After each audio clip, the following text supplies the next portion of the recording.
Good morning, guys. Welcome to your weekly Fortnite update video. And it's Wednesday, which is not usually normal. And usually it's Tuesday or Thursday when we get the update, but we have it nonetheless. And I'm not going to lie, this could be one of the coolest updates that we've ever gotten. We're going to go over the full patch notes. We're going to talk about the new LTM. We're going to talk about TNT possibly being in the game, league skins, everything. We're going to cover everything on this video. Drop a like if you never missed this. Let me know. Are you team pizza or are you team burger? You'll understand what I mean here in a minute. So we're going to jump right in at the top. We're over on Fortnite Intel. And we're just going to go down the line, guys, and we'll end with the patch notes. And the TNT bundle is probably coming soon. TNT obviously is explosive. You guys remember we had the remote explosive. Well, this is a little more old school. A new explosive weapon has been discovered, which is internally called the TNT bundle. It can be assumed that this item functions exactly as expected. Throwable or plantable sticks of dynamite, which likely cause significant damage. You guys can see the icon right there. It's bright red. It's obviously TNT. This isn't a code name. That is what it is. It is certainly an interesting item since the C4 was vaulted, and it would function similar, but it wouldn't be remote. Okay, you could throw the C4 and then you could hit the remote and blow it up, right? TNT, you're gonna light a fuse, it's gonna have a timer, and then it's gonna go. Explosives are definitely a controversial and hard to balance item in Fortnite. The C4 saw a significant nerf to its explosive damage not long ago. So they want to know, what are your thoughts on the TNT coming? It's probably coming. It's in there unless they just leave it and don't do anything with it. There's a good chance you're going to see this in the game. But I mean, are you really surprised? I mean, seriously, is anybody surprised? Okay, guys, let's talk about leaked skins, gliders, pickaxes. We are rolling through all this. We have a lot of information to cover. And I will say, Season 6 has been one of the best when it comes to skins for me. There have been so many cool skins in Season 6, way better than Season 5. And patch V6.30 is up, and we have cosmetics. So I need to know from you guys, what are your favorite ones? Which ones do you think you're gonna get? Make sure you follow me on Twitter. I give stuff away all the time when it comes to the item shop. And here we go. We have the Riot skin, and throughout the day, these will get updated. They'll even end up having some 3D rendering on them. We don't know when they'll come, but they should be coming. Riot looks pretty cool. I'm not a huge fan, though, but this one, holy crap. Taro, Protector of the Wild. I am definitely a fan of that skin. I just love the color scheme to that skin. And then I'm also a huge fan of this one, Caster, the Wandering Warlock of Wailing Woods. Do you think this is the guy that is in the bunker in Wailing Woods? We may have to do a video and talk about that. I get a Merlin-esque vibe from this dude. Those two skins are, I'm getting those two skins. Makey Master, roll up your sleeves and get to work. That's going to be a popular skin as well. And then we go down to Elmira, which does that not look like a female Harry Potter? Am I missing something? Or does that definitely look like a female Harry Potter? Then we go down to the back bling, and that looks like some sushi, shrimp sushi, backpack. Pretty cool. Super detailed. All of these are super detailed. I wonder if that's a wand for our Wailing Woods wizard. And then we have a pizza cutter. We've got some other stuff that you guys can see here. We have a chicken glider. That's going to be a popular one as well. And you have a fish. Ooh, I like the wings or whatever those are right there. And I actually like that glider too. I like the gold color scheme of that old school glider. Then you have some emotes, which you guys can see right there, and a spray. So there you go, guys. I like every one of these skins. Besides, I'm not really a fan of the Riot skin, but all of these others, any one of those, I think is going to be absolutely phenomenal. All right, guys, let's get into the patch notes. It is food fight time. Team Pizza versus Team Burger. The mounted turret is in. I haven't played with it yet. I don't think it's going to be as big a deal as some people think it is. Make a mess with the new limited time mode. Defend your structure with the mounted turret. Save the World gets a makeover as well. So let's talk about the mounted turret first. Strap into the new mounted turret and keep your enemies at bay. Remember not to shoot for too long or you will overheat your turret. So here is the food fight LTM. I'm going to play it here so you guys can see it as well on the video. There we go. One wall, two entries. The food fight has begun. Build your base, wait for the barrier to drop. There's a wall, and battle it out in the new limited time mode. Claim your preferred team on our social channels, Team Burger or Team Pizza.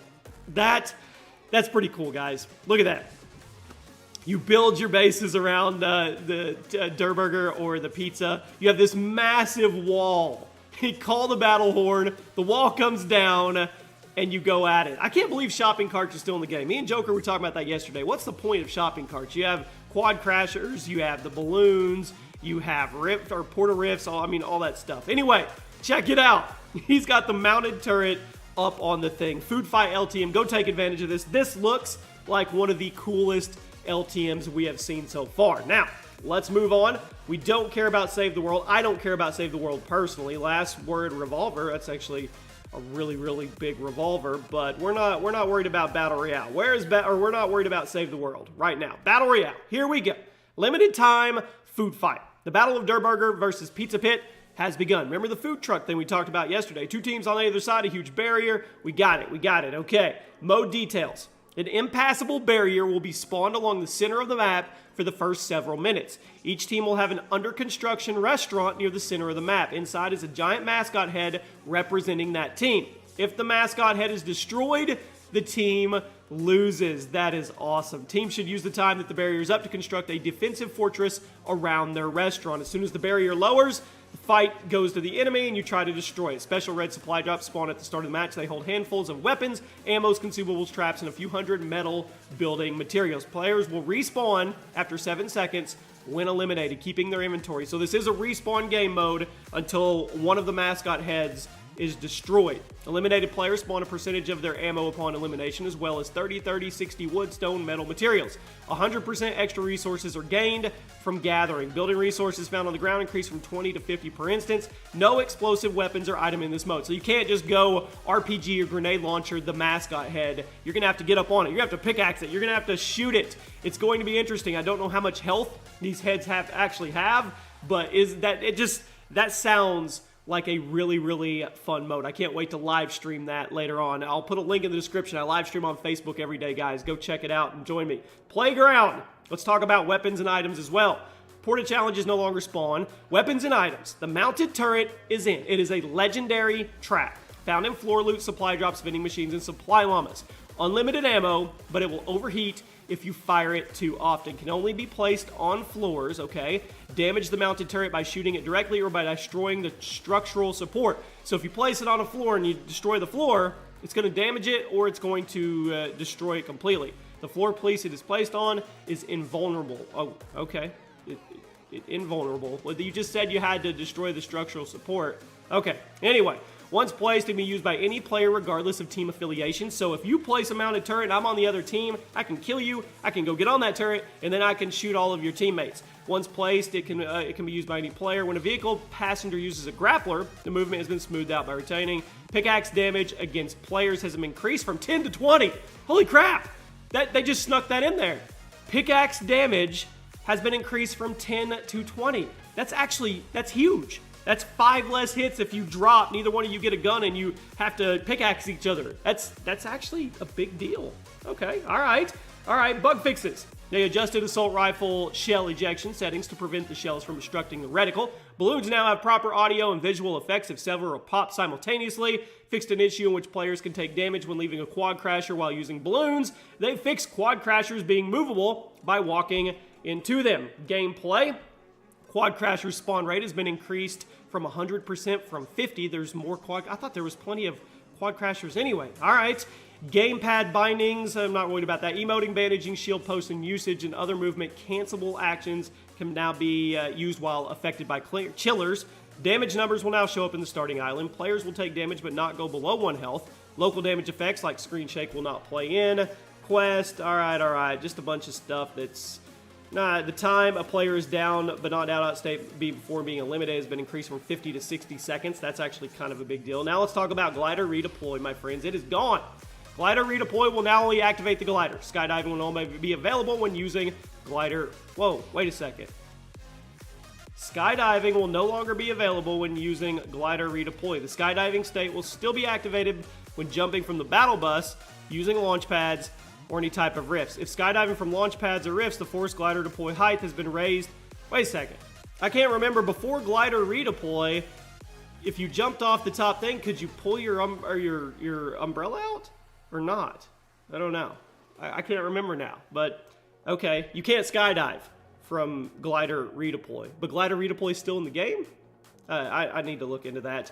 Bug fixes. They fixed an issue where holding the interact button while binding while Scott Evan would not automatically open chest. All right, we've got new events. Let's see here.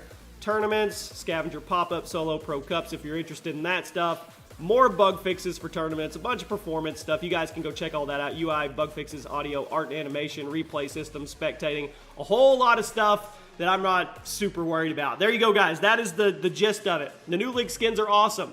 The new LTM looks awesome. Mounted turret's going to be interesting. TNT could be on the way. Pickaxe damage went from 10 to 20. Glider redeploys out, but it's not completely out. You guys let me know what you think. Drop a like, and I'll see you soon.